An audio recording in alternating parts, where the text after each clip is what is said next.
Imagine being the most powerful man in the room. 1,000 guests are celebrating around you.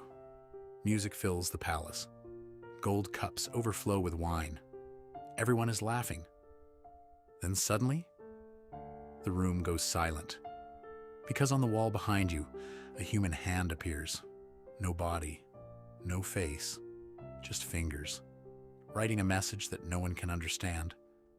And before the night is over, a king will be dead, and an entire kingdom will fall.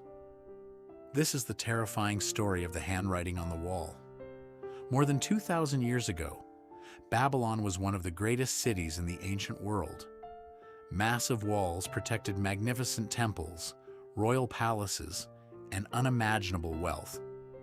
And inside one of those palaces, King Belshazzar was throwing an enormous feast. The Bible says 1,000 of his nobles were there. Wine flowed freely.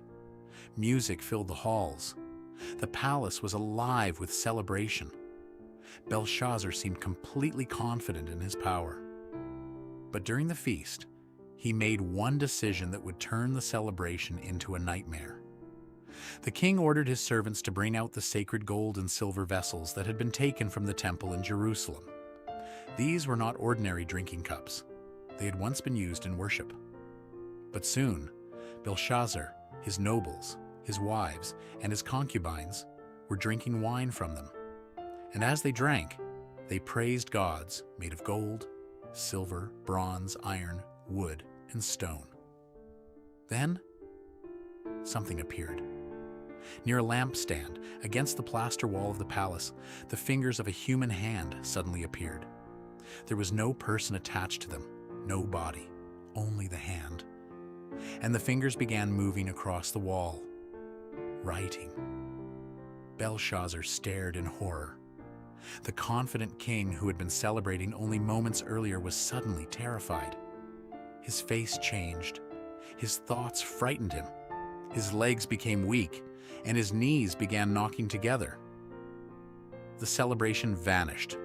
Belshazzar desperately summoned Babylon's astrologers, wise men and diviners.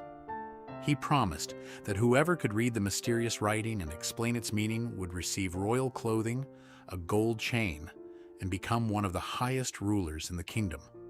One by one, Babylon's wisest men approached the wall. They studied the message, but none of them could explain what it meant. And the king became even more afraid. Then someone remembered a man named Daniel. Daniel was known for extraordinary wisdom and for understanding mysteries that others could not. He was brought before the terrified king. Belshazzar offered him royal clothing, gold, and power if he could explain the message. But Daniel wasn't interested in the reward.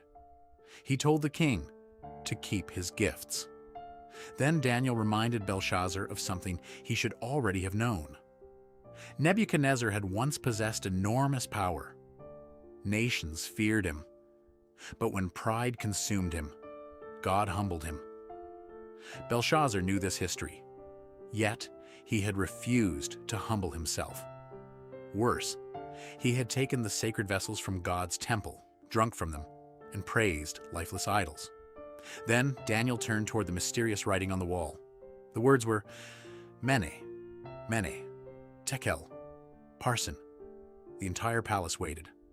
Then Daniel explained the message. Mene. God had numbered the days of Belshazzar's kingdom and brought them to an end. Tekel. Belshazzar had been weighed in the balance and found wanting. And finally, Paris.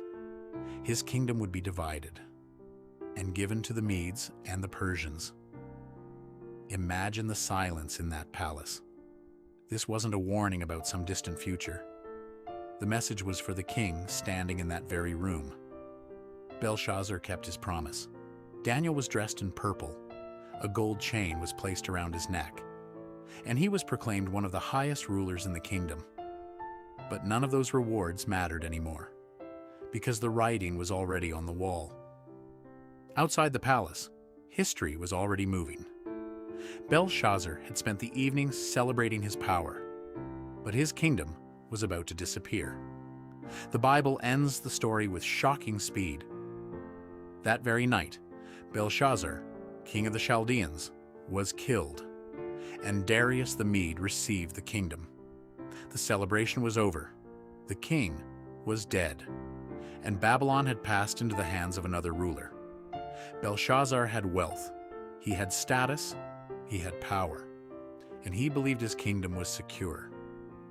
But Daniel chapter 5 leaves behind a warning that outlived Babylon itself.